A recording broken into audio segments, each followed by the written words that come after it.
Iran पर attack करने से सबके अपने अपने फायदे निकले हैं।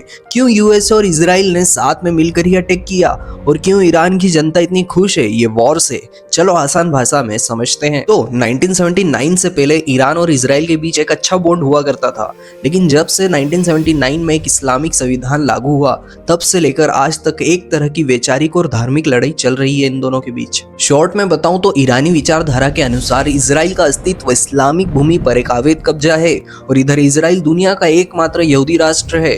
वो खुद को यहूदियों की ऐतिहासिक और धार्मिक मातृभूमि मानता है। अब यही सब के चलते ईरान इजराइल के खिलाफ कई आतंकवादी ग्रुप्स को पैसा, पावर और हथियार देता है, जैसे हिजबुल्लाह ग्रुप, हमास और इस्लामिक जिहाद, हुती रेबल्स। और ये सारे ग्रुप्स की लोकेशन इजराइल के आउटसाइड होने के कारण इसको रिंग ऑफ फायर्स भी कहते हैं। ये तब से लेकर अब तक एक दूसरे पर हजारों बार अटैक करते आए हैं। अब अमेरिका और इजराइल का मानना है कि ईरान छुपकर न्यूक्लियर बम बना रहा है, इसलिए इजराइल को डर था अगर ईरान ने न्यूक्लियर बम बना लिया तो वो उसको चुटकियों में खत्म कर देगा। इसी वजह से इजराइल ने ईरान की उन जगहों को निशाना बनाया जहां इनका काम चल रहा था। पर इसमें यूएसए को साथ देने की क्या जरूरत थी?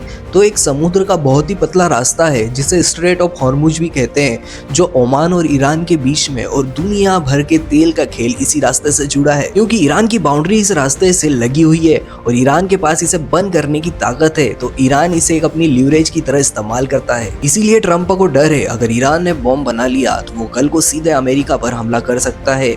और ट्रंप चाहता है कि दुनिया में सिर्फ अमेरिका की ही चले, और ईरान उसका कहना बिल्कुल नहीं मानता था। और जब अमेरिका ने देखा कि ईरान अपनी न्यूक्लियर मशीन्स को रोक नहीं रहा है तो उसने बातचीत बंद करके सीधा अटैक करने का रास्ता चुना, क्योंकि ट्रंप खतरा पनपने से पहले ही उसे खत्म कर देना चाहता है। पर अब इसमें ईरान की जनता इतनी खुश क्यों हो रही है? तो भाई साहब, ईरान दुनिया में सबसे ज्यादा फांसी देने वाले देशों में से एक बन चुका है। सिर्फ 2023 और 24 में 800 से ज्यादा फांसी दे दी गई है और जेलों के अंदर होने वाली मौतों का सही आंकड़ा मिल नहीं पाया है, क्योंकि वहाँ की गवर्नमेंट इसे छुपा कर रखती है, लेकिन हजारों से ज्यादा लोग वहां गायब हुए हैं। ईरान में बेसिक फ्रीडम्स की काफी कमी थी। वहां पर एक मोरालिटी पुलिस घूमती थी जो लड़कियों के कपड़े और हिजाब को चेक करती थी। अगर हिजाब ढंग से नहीं पहना है या तो फाइन हो सकता है और ज्यादा होने पर जेल हो सकती है, साथ ही मारपीट भी हो सकती है, जैसा 2022 में महसा अमीनी के साथ हुआ था। भाई साहब, वहां पर नाचना गाना या लड़का लड़की का एक साथ घूमना वहां पर जुर्म माना जाता था। ईरान की जनता भूखी मर रही थी, महंगाई आसमान छू रही थी और ईरान की सरकार न्यूक्लियर बम और आतंकवादी ग्रुप्स को पैसा देती रही। यहाँ तक कि ईरान के कुछ ऐसे रेडिकल लोगों का मानना है कि अगर वर्जिन लड़की को सजा की मौत मिलती है तो वो जन्नत जाएगी, तो उसकी फांसी के पहले उसे जेल में जबरदस्ती शादी करवाया जाएगा या उसका रेप करवाया जाएगा ताकि वो जन्नत में ना जा पाए। अगर कोई भी खेमनेई की सरकार के खिलाफ आवाज उठाता था तो उसे गॉड का दुश्मन बताकर खतरनाक सजाएं दी जाती थी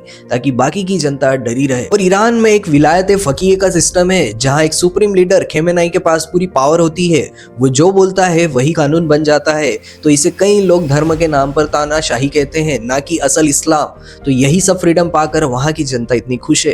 बाकी आपको क्या लगता है, कमेंट्स में बताओ।